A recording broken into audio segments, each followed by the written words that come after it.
법과 쩐이 만나 여러분의 소중한 돈을 지켜드리는 시간. 살면서 꼭 필요한 생활 속 법률 이야기를 알기 쉽게 편하게 재미있게 쏙쏙 전달해드립니다. OBS 법전. 매주 화요일 OBS 법전에서 만나는 법조계의 찐 드래곤 올스타 이진용 전별 변호사 두 분 오늘도 어김없이 자리해 주셨습니다. 안녕하세요. 안녕하세요. 안녕하십니까. 저는 손을 흔들었는데 두 분이 고개를 숙이면 어떡합니까? 안녕하세요. 안녕하세요. 네, 두 분 일주일 잘 지내셨습니까? 예, 그렇습니다. 너무 빨리 지나가네요, 일주일. 그러니까요. 아니 제가 보니까요. 처음에는 굉장히 이렇게 차려입고 격식 있게 뭔가 이렇게 뭐랄까요. 이곳에 오는 걸 굉장히 설레는 마음으로 이렇게 오시는 것 같았는데 이제 점점 휴가 가는 느낌으로 편하게 오시네요. 아우 제가 얼마나 설레면서 오는데요. 그래요? 네. 아무래도 또 계절이니만큼 또 가볍게 입고 와야죠. 운동하다 오신 거 아니죠, 두 분? 아닙니다. 보기 좋습니다. 네, 편안하게 입고 오셔서 좋습니다. 오늘 어떤 이야기 나눠볼 건가요?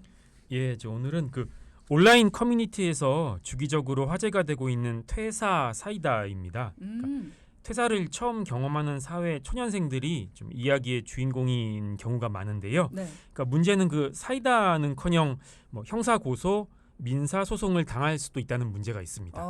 앞서 경제 사이다 시간이었는데 오늘은 또 퇴사 사이다 이야기를 오늘 종일 사이다 이야기 많이 합니다. 뭔가 우리 가슴에 이렇게 사직서를 품고 다니면서 직장 상사 얼굴에 나 그만둘 거야 하면서 팍 던지고 뭐 이런 거 다들 꿈은 꾸는데 그런 건가 하실 수도 있을 것 같습니다만 퇴사 사이다라는 말 딱 들었을 때 감이 안 오시는 분들도 있으실 것 같아요. 그래서 저희가 오랜만에 상황극을 좀 준비를 해봤습니다. 퇴사 사이다란 무엇인가 의문을 가지시는 분들 바로 이런 상황입니다. 어제 받은 월급이 통장을 스쳐서 그냥 지나가 버리는구나. 슬프다. 한 달을 또 어떻게 기다리나. 출근은 해야지.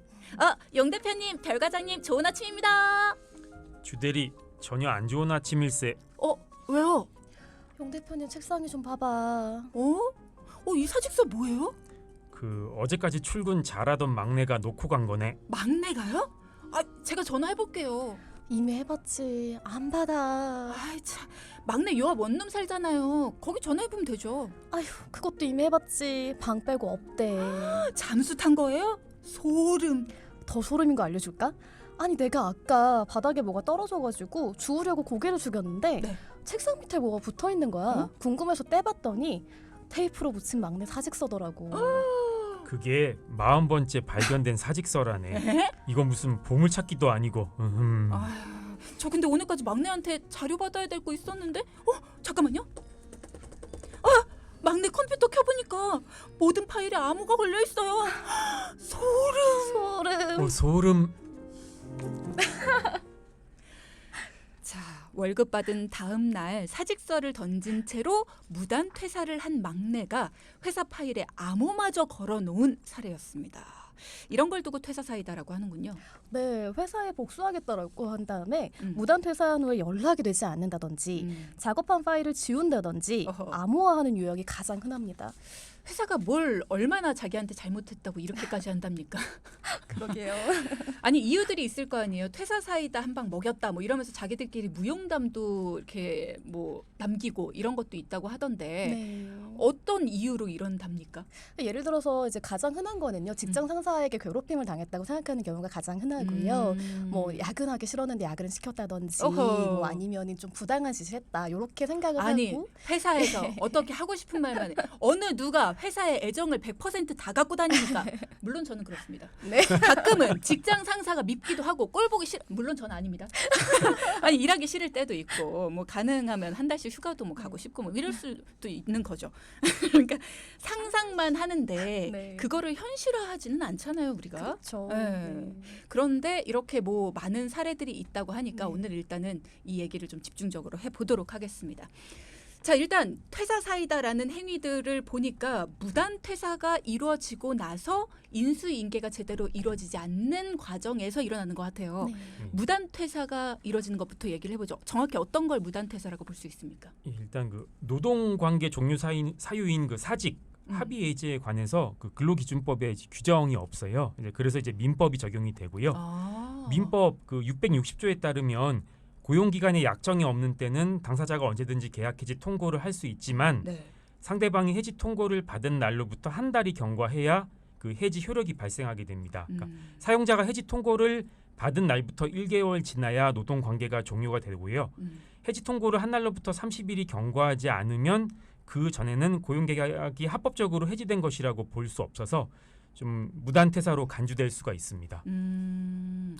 그러면 법적으로는 어떤 문제가 생길 수 있습니까? 그러니까 이제 무단퇴사가 회사의 시스템이 있잖아요. 그런데 그거를 굉장히 심하게 방해할 수가 있거든요. 그러다 보니까 업무 공백이 발생을 하고요. 그러면 뭐 직접 또는 간접적으로 손해가 발생할 수 있잖아요. 그러니까 이게 법적인 책임을 묻게 되는 원인이 되는 거죠. 그래서 근로자의 무단퇴사로 인해 가지고 회사에 손해가 발생했다라는 것이 입증이 된다고 하면 회사가 소송을 제기할 수 있어요. 그러니까 조심하셔야 됩니다. 그렇군요. 네. 근데 뭐 누구나 꿈꿉니다만 내가 없으면 이 회사 안 돌아갈 거야 이런 상황을 꿈꾸지만 네. 사실 나 하나 없다고 이 회사가 안 돌아가지는 않거든요. 네. 근데 그렇죠.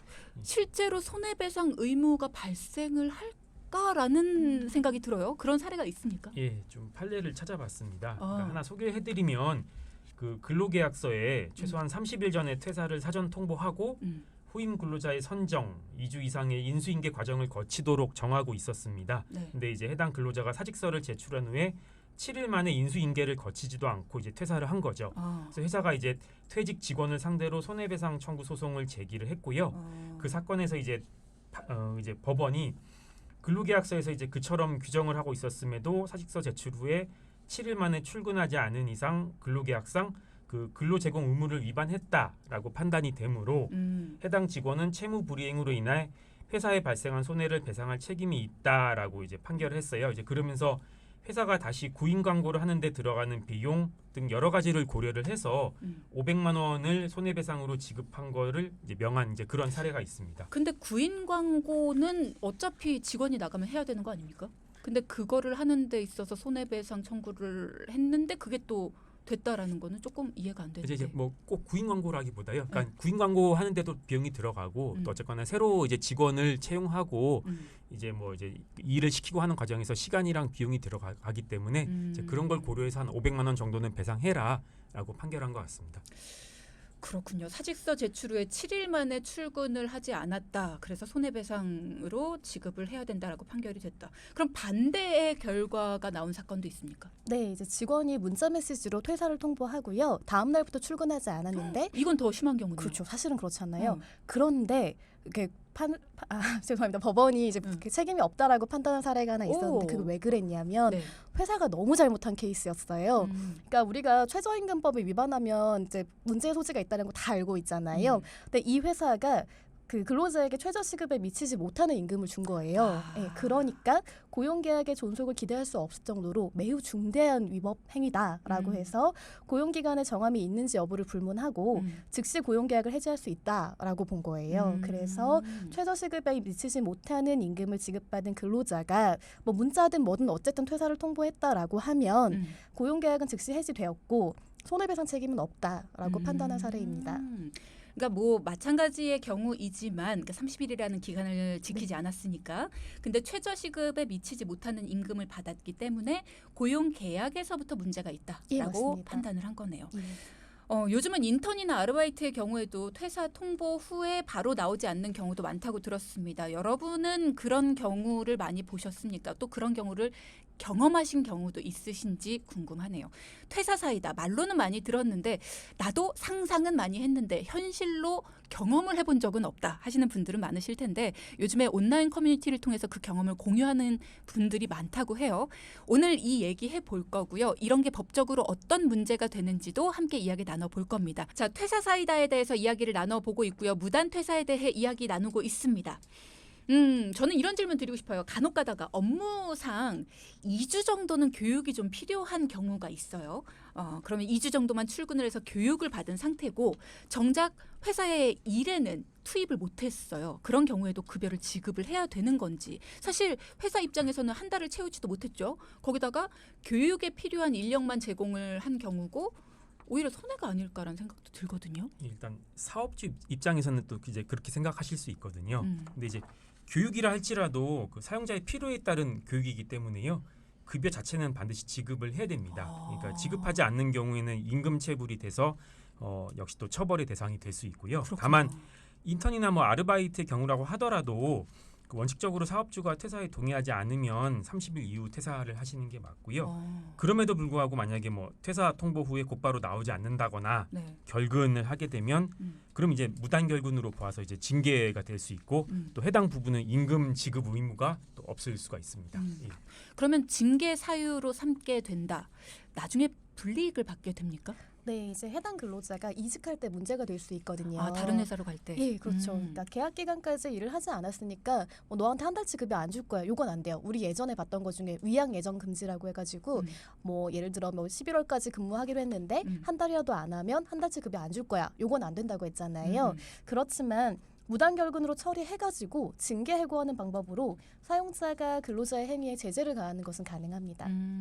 그러면 문제가 안 생기려면 법적으로 최소 며칠 전에 퇴사 통보를 해야 되는 건가요? 예, 저 아까 그 민법 660조 말씀드렸는데요. 그래서 그 법적으로 안정적인 퇴사를 준비할 생각이 있으시다면 30일 전에 미리 회사에 고지를 하세요. 그리고 이제 그 기간 동안에 뭐 관련 업무의 정리라든가 후임자의 인수인계 등을 준비를 하는 게 좋습니다. 그러니까 손해 발생으로 인한 민사 소송이 발생할 변수를 좀 아예 차단을 하는 것이 좋습니다. 자, 그러면 무단 퇴사에 대해서 이렇게 알아봤고, 그러면 상황극 속의 얘기로 잠깐 돌아가면 상황극에서는 파일에 암호를 걸어놓고 이제 연락이 안 되는 상황이었잖아요. 파일을 다 지우고 뭐 컴퓨터 포맷 싹 해놓고 그러고 퇴사를 한 경우도 많다고 들었거든요. 그렇죠. 이럴 때는 법적으로 문제 삼을 수도 있을 것 같은데. 네, 그러니까 사실 근로자분들이 가끔 착각이나 이제 사고를 하시는 부분이 뭐냐면 이거 내가 만들었잖아, 그러니까 그렇지, 내 거야. 내가 만든 생각하시는- 서류니까. 네, 맞아요. 근데 사실은 그게 아니고요. 그 근로자가 회사로부터 임금 지급받잖아요. 그러니까 저작권이나 소유권은 회사한테 있어요. 그래서 회사에 속한 자신의 파일이라든지 뭐 백업 파일 등을 삭제한다라고 하면 전자기록 손괴죄로 처벌받을 수가 있고요. 그리고 또 이게 퇴사 시에 인수인계 없이 삭제하는 것이 회사의 사업이라든지 업무에 굉장한 차질을 줄 정도로 업무 방해가 있었다라고 하면 형사처벌을 받을 수도 있으니까요. 주의하셔야 돼요, 이거는. 형사처벌까지. 네. 또 여기서 끝나지가 않을 수가 있습니다. 그러니까 회사에 손해가 발생이 된 상황이라면 그 해당 근로자는 그 손해가 발생한 만큼 민사적 손해배상 책임을 부담할 수 있다는 점을 좀 반드시 기억을 하셔야 돼요.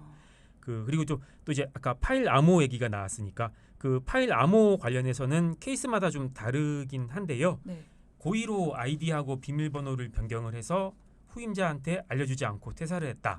이런 경우에 좀 업무 방해죄가 성립이 된 또 사례들이 있습니다. 이런 경우 굉장히 많더라고요. 컴퓨터 암호 변경해놓고 알려주지 않고 연락 안 되는 경우. 네. 그렇죠. 그러니까 근로자가 이제 고의로 그 아이디하고 비밀번호를 변경을 하면 이제 정보 처리 장치에 어떤 좀 부정한 명령을 입력해가지고 정보 처리 장애를 현실적으로 발생시키고 업무 방해를 유발했다. 이제 그렇게 이제 법원에서 보는 거죠. 약간의 예외가 있어요. 뭐냐면 작업 파일에 암호를 걸고 퇴사할 때요. 암호는 또 보안 수단에 불과하고 뭐 알려주지 않는다고 파일이 소실이 된다든지 직접적인 손해가 발생하는 것은 아니기 때문에 단순하게 비밀번호를 알려주지 않았다라는 것만으로 업무방해죄가 아니다라고 선고한 판결도 있거든요. 그러니까 여기서 중요한 것은 정보 처리에 대한 장애가 현실적으로 발생되어야 한다라는 점입니다. 지금 당장 급한 파일인데 암호 걸고 안 알려줬다. 네, 그래서 네, 업무에 뭔가 차질이 생겼다라는 게 증명이 되면은 이게 이제 제가 성립이 되지만 맞습니다. 그게 아니라 그냥 이렇게 평범한 파일들에 단순히 암호가 걸려 있는데 그게 이제 안 알려줬다라는 것만으로도 그게 죄가 되진 않는다. 네, 안 될 확률도 매우 높습니다. 네. 그렇군요. 자, 그럼 실제 사건하고 좀 비교해 가면서 이야기를 나눠볼까요? 어떤 사건이 있었습니까? 예, 그 서울중앙지법에서 2021년도에 있었던 사건인데요. 네. 뭐 내용은 간단합니다. 그러니까 강사로 근무하다가 학원장하고 다툰 후에 이제 퇴사를 했죠. 퇴사를 하면서 학원에 이제 그 태블릿 PC에 저장돼 있던 강의 동영상들을 이제 무단으로 삭제를 해서 이제 기소가 되었고요. 본인이 찍은 영상이었나 보네요. 뭐 아마 이제 그랬던 것 같습니다. 그래가지고 이제 업무방해죄로 기소가 돼가지고 벌금 50만 원을 선고받은 케이스가 있습니다. 그렇군요. 네. 비슷한데 조금 다른 케이스도 있는데요. 퇴사 직전에 업무용 노트북에 저장돼 있던 자료를 삭제를 하고요.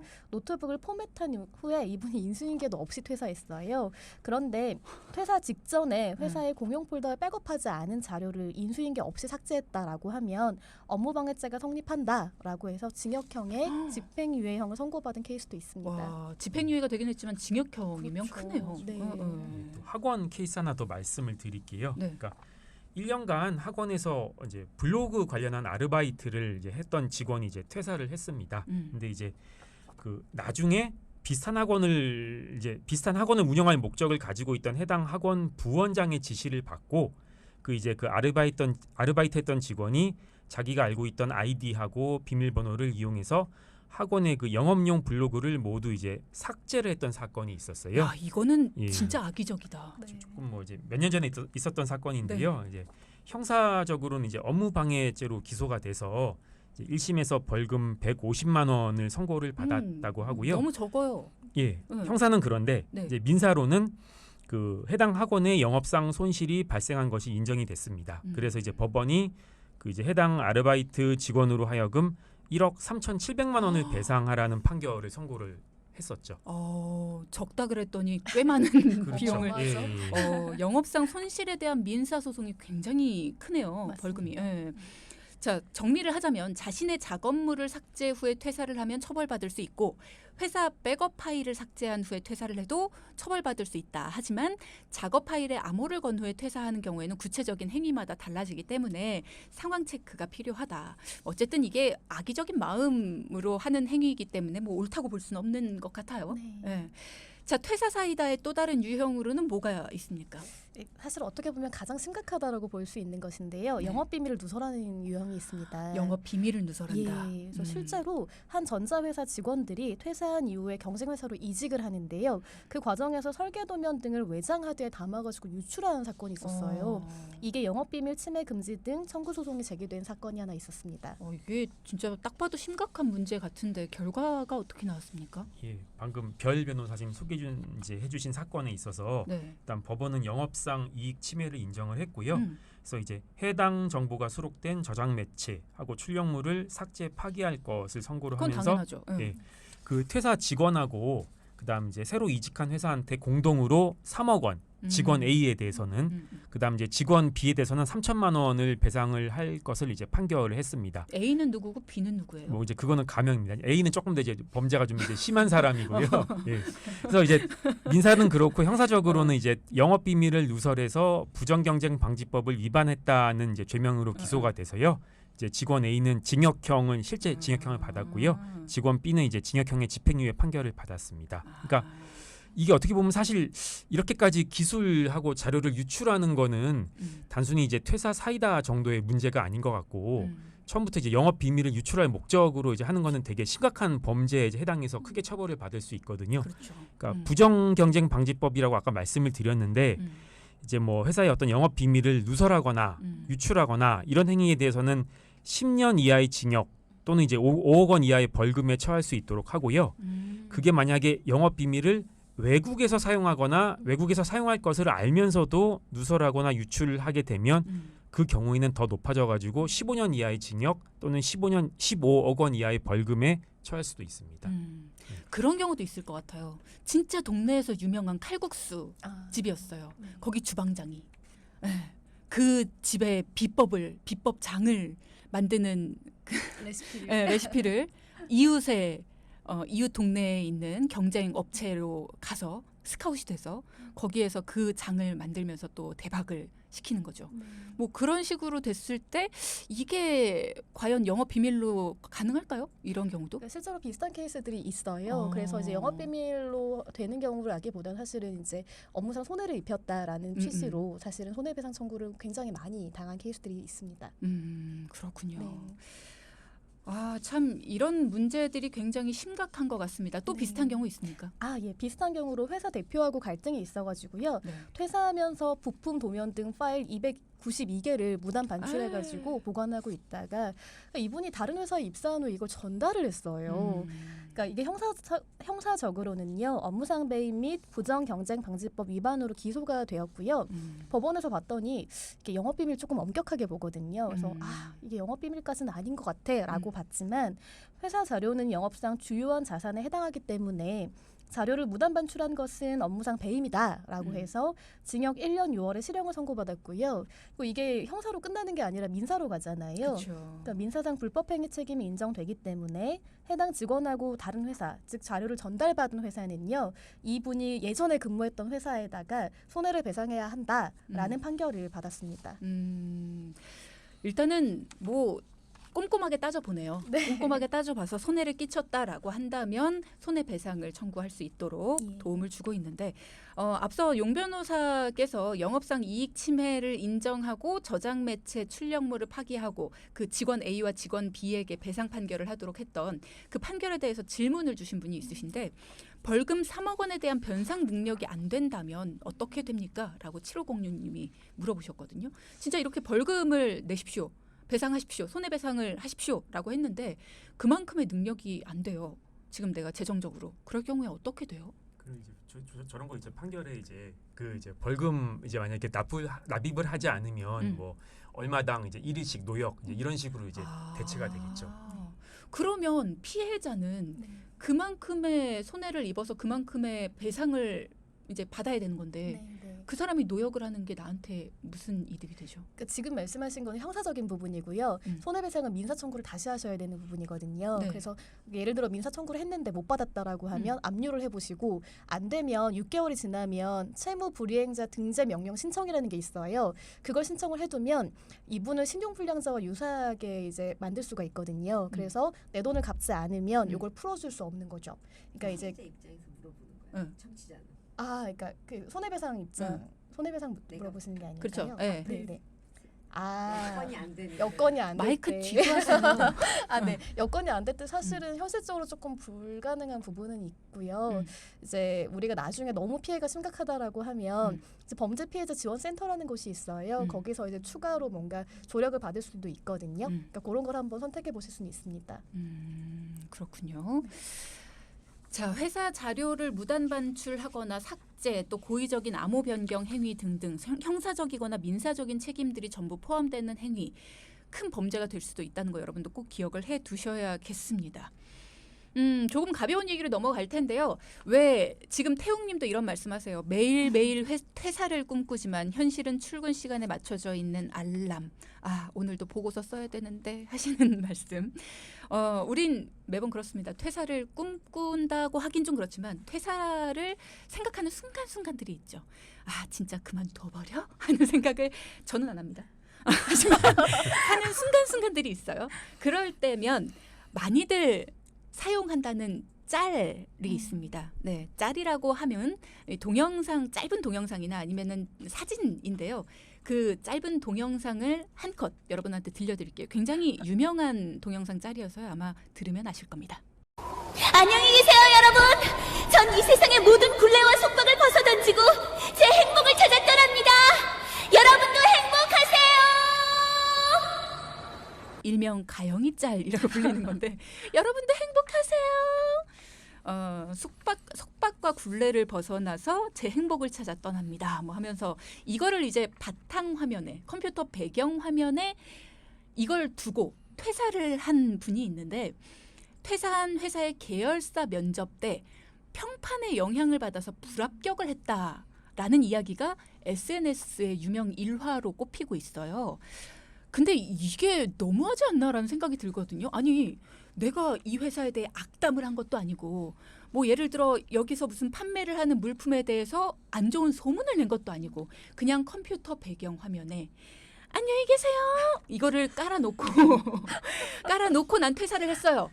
그랬는데 다음에 내가 이직하는 회사에다가 걔 그 배경화면에 그런 거 깔아놓는 그런 애다. 그렇게 평판을 안 좋게 만들었다는 겁니다.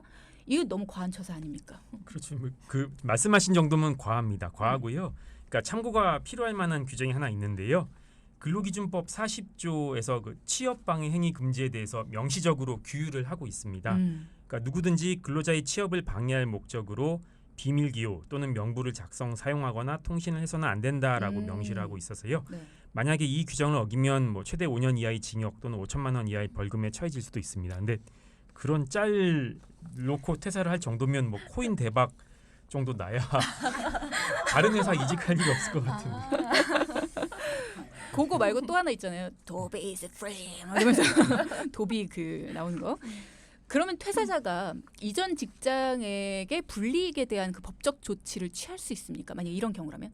네, 이게 평판조에 관련된 부분이잖아요. 근데 일반적으로 이제 면접이라든지 채용 절차 진행할 때 종전에는 동의를 받지 않고 했었거든요. 근데 요즘에는 동의를 받고 진행하게 되는데요.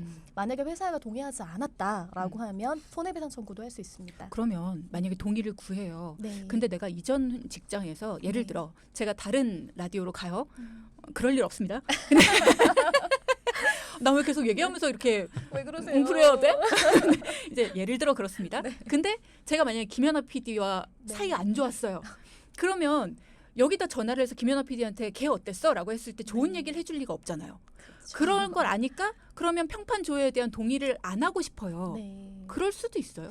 안 하는 건 자유인데 그렇다면 당연히 회사에서는 이 친구 문제 있나? 라고 해서 채용을 안 하지 않겠습니까? 그건 굉장히 불합리한 거 아닙니까? 근데 사실은 회사 입장에서 평판조회 자체를 금지하는 규정이 없다 보니까 그 마찬가지로 동의를 하지 않으면 하지 못하는 규정이기도 하고요. 그래서 약간의 불리함은 있지만 동의하시는 게 더 좋긴 합니다. 그렇군요. 저희 변호사 업계에서도 이렇게 이직할 때 평판조회 많이 하는 걸로 또 이제 나중에 뭐 이제 경력 법관 이런 거 임용할 때도 이제 뭐 법원 측에서 이제 나름대로 이제 평판 조회 많이 하는 걸로 알고 있습니다. 이것도 이제 뭐 최근에 또 사례 하나 말씀드리면 네. 그 이직한 직원의 그 취업 방해를 목적으로 그 전 직장 대표가 이직한 회사 대표한테 해당 직원의 업무 행태를 문자 메시지로 보낸 사건이 있었다고 해요. 두 분이 그래서 사적으로 좀 아는 사이였나 뭐 보다. 아마 네. 그랬겠죠. 그래서 이제 검찰에서 그 전 직장 대표의 취업 방해 의도하고 문자 메시지 발송 행위 등을 이제 위법한 것으로 보고 기소를 했는데요. 이제 다만 이제 법원 가서는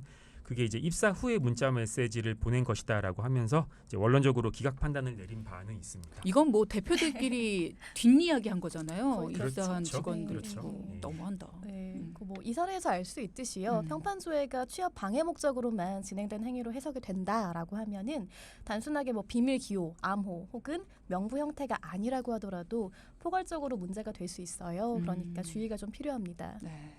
자, 그렇다면 사회 초년생들을 위해서 법적으로 문제가 되지 않는 퇴사 절차는 어떤 건지 다시 한번 알려주시면 좋을 것 같아요. 예, 이제 다시 한번 또 말씀드리지만 민법 660조가 있기 때문에요. 퇴사 의사는 법적으로 이제 30일 전에 통보를 하시는 게 맞습니다. 그래서 퇴사하시기로 마음을 먹었다면 30일 전부터 통보를 하시는 것이 좋고요. 그다음에 이제 뭐 가장 업무에 이제 직접적으로 영향을 미치는 직속 상사하고 면담을 통해서 알리는 것이 좋고 혹시 모르니까 뭐 사직 의사를 이제 표시를 했다는 거를 뭐 남겨두셔도 좋을 것 같습니다. 그리고 통보한 이후에는요, 직속 상사와 함께 이제 의논을 하고요, 업무 인수인계 대상자라든지 뭐 내용이라든지 절차, 시간 등에 대해서 구체적으로 말씀을 나누시는 것이 좋습니다. 그러니까 이렇게 인수인계가 철저히 돼야만 퇴사 이후에 또 막 회사에 전화해가지고 전임자 찾고 막 이러는 불필요한 연락을 하게 되는 좋지 않은 상황을 방지할 수 있기 때문입니다. 네. 우리 때는 평생 직장이어서 사실 퇴사라는 거 평생에 한 번 할까 말까였는데 이게 퇴사를 잘하는 방법, 퇴사 문제 없이 하는 방법 이런 걸 알려드리다 보니까 뭔가 좀 씁쓸하기도 하고 문제 없이 퇴사하셔야 돼요, 여러분. 이런 얘기를 해야 되나? 라는 생각이 들기도 하고 그러네요. 두 분도 준비하시면서 그런 생각 좀 드셨을 것 같아요. 네. 많이 달라진 것 같아요, 예전하고는. 그렇죠? 요즘에는 사실은 문자 통보하시는 분들이 그렇게 많아요. 맞아요. 근데 이제 문제가 될 수 있으니까 좀 주의하셨으면 하는 바람이 있습니다. 문자 통보만으로 하시는 분들도 그나마 양반입니다. 아예 연락 없이 안 나오시는 분들도 굉장히 많다고 하더라고요. 특히 이렇게 자영업 하시는 분들 있잖아요. 식당을 하시거나 아니면 소규모의 어떤 판매업 하시는 분들이나 그런 분들 같은 경우에는 아르바이트생이나 직원을 뽑았을 때 그냥 한 일주일 정도 나오고 힘들면 그냥 연락 딱 끊어버리는 경우도 굉장히 많대요. 네. 그런 분들은 어떻게 문제가 되는지 모르겠으나 그런 얘기도 다음에 한번 좀 해보면 좋을 것 같다는 생각이 드네요. 알겠습니다. 네, 두 분 오늘 수고 많이 하셨고요. 다음 주에도 흥미진진한 생활 속 법률 이야기 준비해 주십시오. 네, 알겠습니다. 네, 감사합니다. 감사합니다. 자, 오늘도 용별 변호사단과 함께 법률적으로 알찬 이야기 나눠봤습니다.